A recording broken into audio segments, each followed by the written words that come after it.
Well, howdy, and it's Wendy, and I'll be one of your co-hosts on this episode of Chic Chat. Chic Chat's the place where we celebrate the perfect fusion of style and adventure. Jeeps have long been synonymous with ruggedness, freedom, and the spirit of adventure. And who says women can't embrace all of that and more? All right, Amanda, introduce yourself. Hi, I'm Amanda, the co-host here with Wendy on the A-Team. Happy to be back with her, hanging out and talking about all the fun Jeep stuff. I know. And speaking of that, I'm just so excited to dive into your experience at EJS. So for those of you that don't know what EJS is, that's Easter Jeep Safari. Happens every year in Moab, Utah around Easter.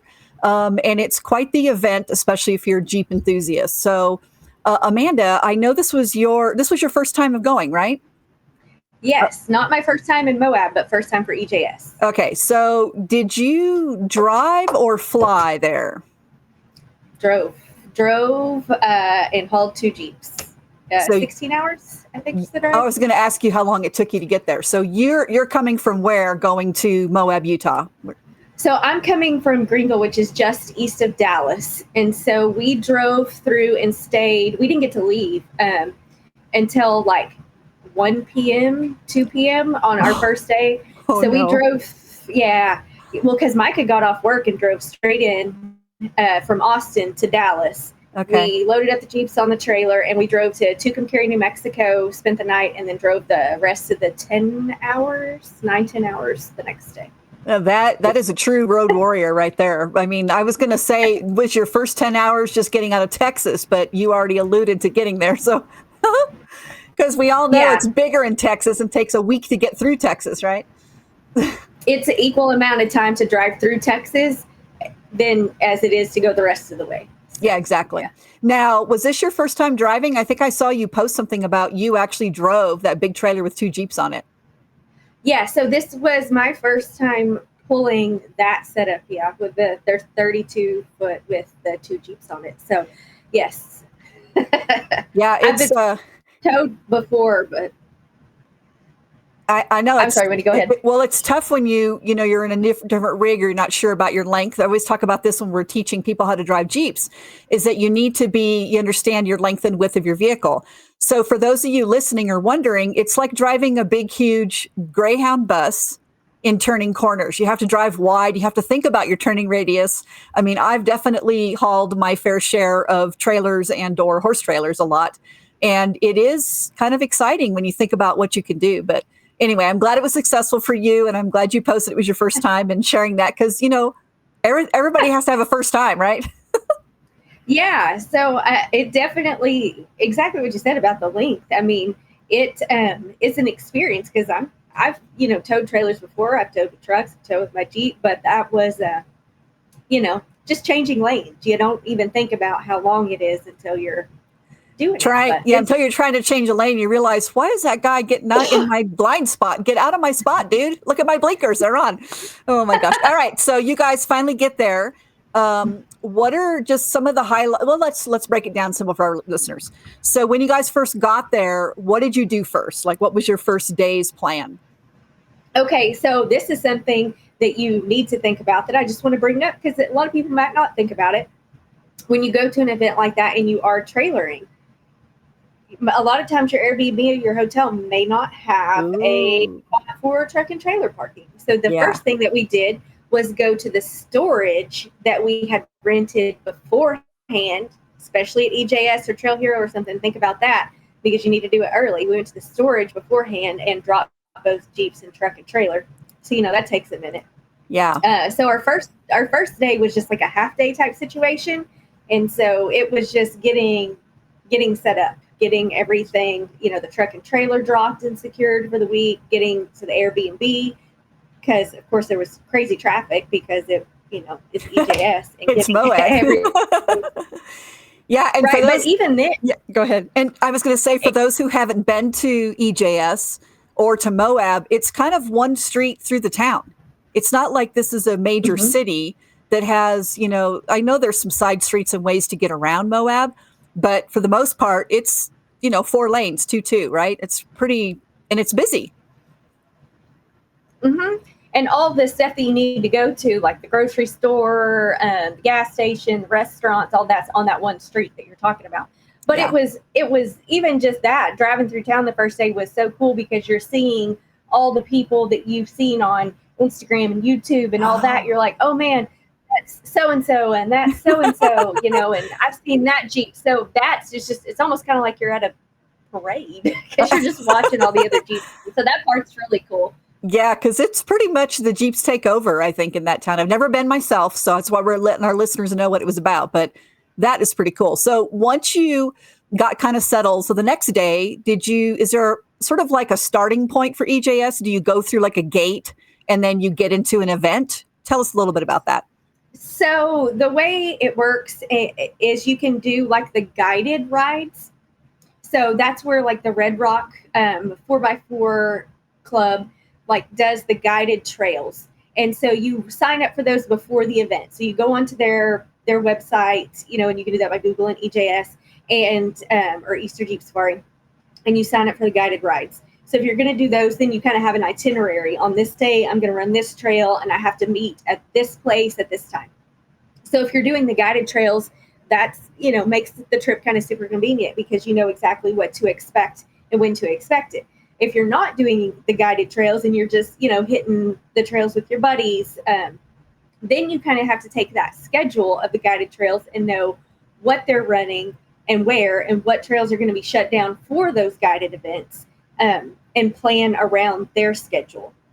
So on our first day, our friend Mark that was up there, Zabo, he's a fan of the show. Hopefully he's watching. Hi, Mark. He actually had picked out a trail for us to run that first day that he knew wasn't being used. And we went out, and I believe it was called Wipeout Hill. And so it was kind of just a moderate trail. I know that sounds bad, right? But it was a moderate trail, and I think it's a new badge trail. I'm not sure. Not super good about following the badges. But he picked it out, and it was absolutely beautiful. And then it had this great obstacle at the end, like Wipeout Hill. And so you could pick all the different lines, Wow. You know, the hard line and the easier line, or kind of make it your own. So we went up it, down it, up the harder line, back down that again, and all around, because we were feeling good at that point after we'd warmed up on that trail. And then so on our way out of Wipeout Hill, we actually met like the Jeep concept vehicles were out with people driving them on the trail for like an event. So it was super cool because we got to see the Jeep concept vehicles on a Jeep Badge of Honor trail. So that was cool in the first day. I don't know if you got to see them all. Did you have one that stood out that you really liked? I liked the two. Yeah, so I had two favorites because, of course, we saw them on the trail, but then we had to go back to the display in town like a couple days later and really get out and look at them. So I liked the two-door Gladiator, and I liked the little 80s retro two-door. Are you talking about Hondo? I don't know if it's Hondo or not. I think Hondo was bigger. Okay. I'd have to, but it was blue, or it was white with like some blue pinstriping, the little two-door one. Yeah. And then the two-door Wrangler was like the purple and the wild graphics. It was really cool. That's cool. Yeah, I think that's really fun about EJS is that you not only get to see everybody that you've seen on TikTok or followed on Instagram or Facebook, but now you get to see those concept vehicles. And they were pretty impressive this time. I saw the lineup. You know, they always post it after the fact. And I was like, I'm not sure which one I could narrow it down to my favorite. There was some things I liked about some and didn't like about some others. And, you know, it was hard to do that. So that's pretty cool to see them in person, though. You had to be excited about that. Yeah, it was. It was really cool to see them in person. It was cool to see that Jeep actually has a big display set up in Moab, like on that main strip that you're talking about, where you can get out and go like be hands-on and check out the vehicles. And then I think you could even register for prizes and stuff. It was always pretty busy when we went, so we didn't register for anything, but I think you could like, you know, do some giveaways or stuff. It was neat. It was really neat to see. Very cool. So now that you kind of got yourself in there, were you able to pick some trails yourself, or did you ride with other people that were leading and join their groups? So we just kind of had a group of friends that had come out from different areas or whatever that we knew. And so we all just kind of bounced around and hung out together and wheeled different trails. And we didn't do the guided trails. I know you lost internet for a second, but I kept on with my spiel. Yeah, but good. So we didn't do we didn't do the paid guided trails because we had kind of a big group that we wanted to get together with, and some other people that we wanted to meet from out of town. So we just took that plan, or the schedule of the guided trails, to figure out which ones were not being used for that day, and went out that way, made some plans based on that. In the first few days, the weather was beautiful. Ooh. So we got to take, some advantage of some really good long days on the trail on some pretty trails. And I think you got to meet some of the JTS team members, right? People that either listen and or are part of the team. I did at the Moab Diner. Imagine that. That's where I know. That's what I saw the pictures. Diner. The pictures posted. I'm like, gosh, I want to be there. I want to be there with you guys. Yeah, so we did at the Moab Diner, and it looks like they were wheeling some cool trails. And of course, Janet and I wheeled together, so that was awesome. Yep. I got to meet Natalie in person. That was awesome. I know. That's the fun part of getting to meet everybody. It's kind of neat to do that. So what other trails did you? Well, let's do it this way. Did you wheel any difficult trails? So we did. I mean, we did some challenging stuff. We did the trifecta. I know you're not supposed to call it that for some reason. So the poison spider, golden spike, and gold bar rim. So that's a long day of trails. Okay. So we did that, and we started out with a bigger group, but then kind of halfway through the day, some people didn't want to do the whole thing, and it ended up being just me, Micah, and my friend Reggie, obsessed Jeep girl. She works for Crash Fab. We did the whole thing. Wow. And so we did every hard option line, every obstacle that we could, and we did we pushed ourselves there for sure. So we got to do that. We took our friend Chrissy with Apex up Meadow Masher, and that was good. But I will say we wanted to do Pritchett Canyon, but the weather went to crap, and the group that was supposed to do it kind of fell apart. And it's better. We didn't get to do that on Friday, so I'm sad. So we have to go back to do Pritchett. Would you say those trails that you did, your Jeep was set up for that, and you felt comfortable doing it, or do you wish you would have had a bigger lift or something different, or were you completely set up for that? My Jeep, chef's kiss. It was so good. I say that now, and the tire's probably going to fall off in the driveway. When no. Knock on wood. That's what you do. Knock on wood. But no, it did everything I needed it to do. Good. But we've spent many years and lots of shop time and garage time, and tweaking it to do this and that, for it to do the way it does. So I was super happy. I know when I've talked to people, and I know many different people have gone, their Jeep is set up in all different ways. You can be maxed out, on 40s and, 60s and all kinds of things, or you can just be in a stock Jeep and you can still experience Moab, do a lot of the trails. You do not have to be all maxed out. So I think that's one of the things that a lot of people that are new into Jeeping are thinking, well, I can't go to EJS because I don't have the right setup. Well, no, there are a lot of trails. Am I not correct? Maybe. Yeah.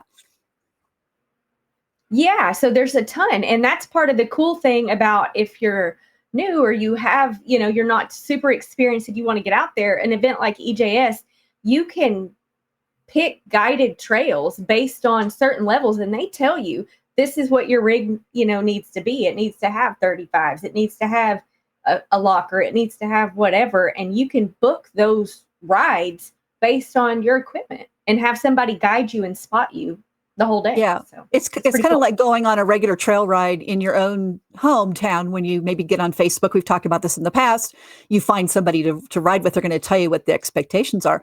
Just on average, do you know what they're charging to do that? Is it a nominal fee? Is it expensive? What do you think the ranges were?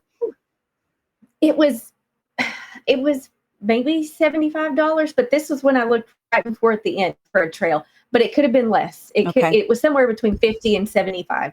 I know, like at Trail Hero, I've done the guided runs, and it was about 50 if you do the early registration. Yeah, and I think But that's good because that money all goes back into preserving the trails. You yep, also are being, I would imagine, especially at EJS, you're guided by somebody who has knowledge and experience.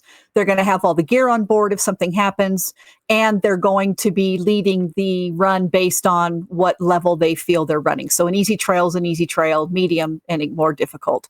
So I think that's great. I didn't realize that they offered guided trails for people. So if you are brand new or going by yourself, you don't have to feel like you need to connect with somebody to go. You can actually enjoy the whole scenery and be able to have that experience. I think that's amazing. yeah, and you can make it your own. I mean, you can pick the trails, and so you already have an itinerary to Yeah. go. You don't have it takes a lot of the planning out of it for you. So that's super cool. Oh my goodness. So tell me one of the things that I understand the scenery is stunning.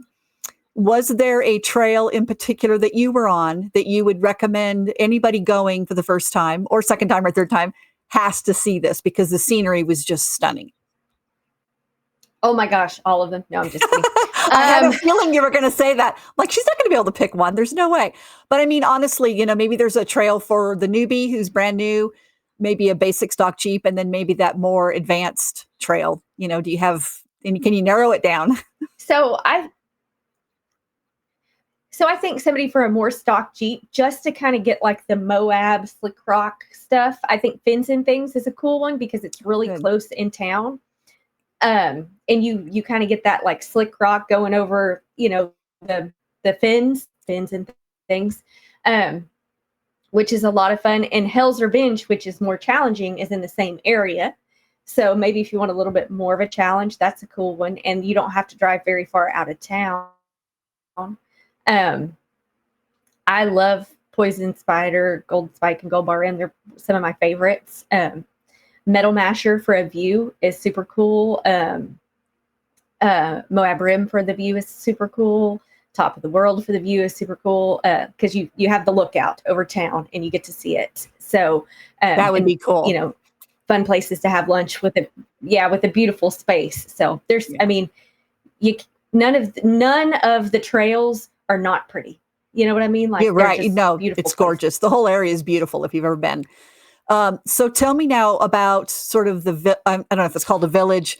Where are all the vendors set up? Where would you go once you're in Moab? You've done some trails. Where do you get to go to see all the vendors? So the vendor show is only, I think it's Thursday, Friday, Saturday.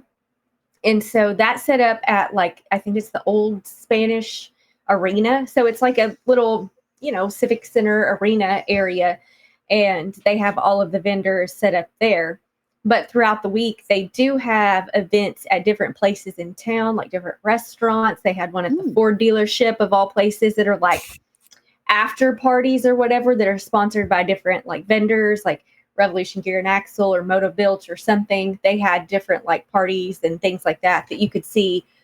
They would post about on their Facebook before the event. So you could, go and just kind of meet some cool people and meet other Jeepers and some of your favorite vendors, which was cool.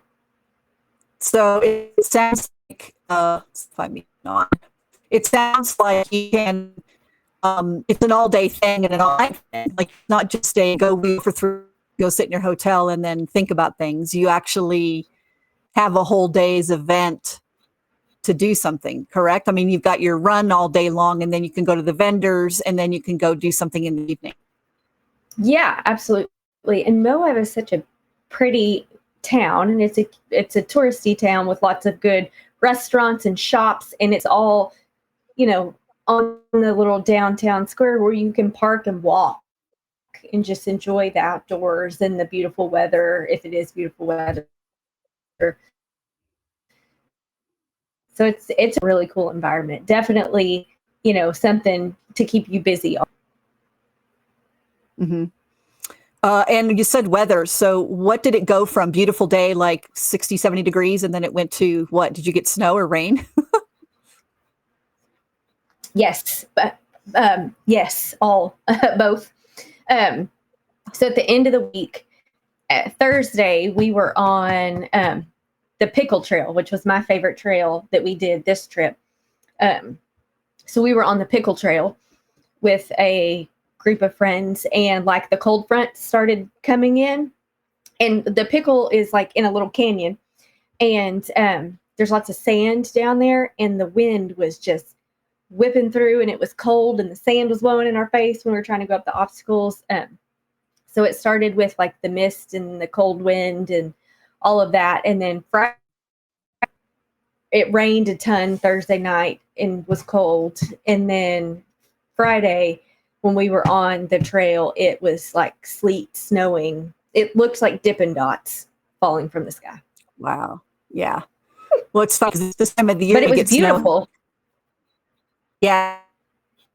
It's like we call it popcorn snow because it's little tiny round balls, of snow.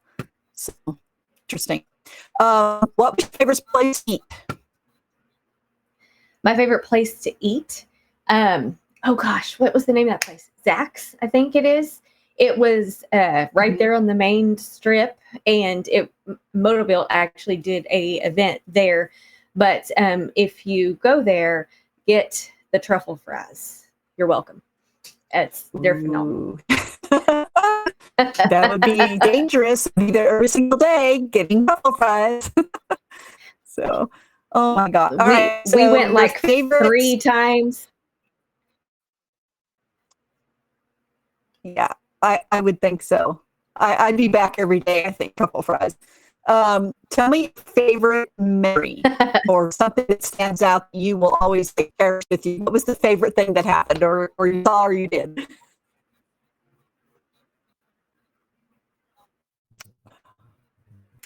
Man, my favorite memory was just getting to see all of my friends, all of friends that I had never met in person. So like Natalie or Shanna, who was a guest on this show from Colt Builds It. I got to meet her in person and have dinner with her and Colt. That was amazing. Reggie, who's, my great friend who we live here locally, but we got to, spend days on these epic trail adventures together. But it was just meeting people in person that I've just interacted with, on the internet and getting to spend quality time with them and, give them a hug and see them for the first time. So that's my favorite memories for sure. So many people to see and go and follow and say, I follow you on Instagram and Facebook and TikTok and all those different things. Plus you get to see all these trails. So what would be your suggestion for somebody brand new going that you would, I know you gave a hint already about if you're going to haul your rig, you need to book that space, storage space. So what else would be a tip for them that would be a good benefit besides different changes of clothes because of the weather, which I always recommend when you go wheeling anyway, that you should have layers. So what would be your one tip or two that you would say to somebody brand new, what they need to do? Start planning early, especially if you're going to do guided trails so you can do the ones you want. If you're going with friends, make those plans early so you can get like an Airbnb situation or whatever you want that's, that fits the needs of your group. And pack for all 4 seasons because you're going to need it. Yeah. I always say that on trails, and well, especially here in Big Bear in Southern California. Today, for crying out loud, we're done with the winter, but here we are. But if you were wheeling, you want to have gloves and you want to have a layer and you want to have extra. Very cool. Oh, yeah. And I was super thankful for the fact that I carried ponchos in my Jeep because it rained a lot. And that was not in the forecast. And that, those are easy because there's small little square plastic things. That's a great piece to put on board. And then you become a trail hero because the people you're wheeling with who didn't plan, you're like, here's a piece of plastic, put it on. It'll save you. So exactly. Cool. Oh my gosh. Well, I'm so excited. I am really looking forward to next year. You said planning early should help. Mm-hmm. to meet you personally, not just on the phone with our broken internet back and forth. Wouldn't that be nice? It would be so weird for us to talk without a lag. I can't even imagine what that would be like. Oh my gosh. Like, I feel like one of us is in outer space and the other one's on the planet. It's like, what's happening? I can't hear you. Anyway, so, well, I appreciate you sharing your EJS story. Is there anything else that you want the listeners to know about your experience and your trip that you went on? Just, it was a fantastic time. And I think if you really, are a Jeep enthusiast and you love it, even if you're new, even if none of your friends are going, don't be scared, because you really can do it. It is really friendly for any Jeeper, stock Jeeper, experienced Jeeper, whatever the trip is that you want to have, you can make it that, because there are just so many possibilities and things to do while you're there. That is really, really cool. Well, I think that's it for this episode of Chic Chat. We hope you've been inspired by the stories and insights and tips shared today by Amanda and EJS. You guys, we got to go. Remember, there are no limits to what you can achieve when you embrace your passion and fearlessly chase your dreams, which is what Amanda did, checking out all those different trails. And if you'd enjoyed this episode, be sure to subscribe to the Jeep Talk Show so you'll never miss an episode. Remember to embrace the thrill of the off-road, embody your own unique style, and always keep pushing the boundaries of what you thought possible, because, hey, anything is possible. Right, Amanda? Absolutely. You're my friend. You're my new friend.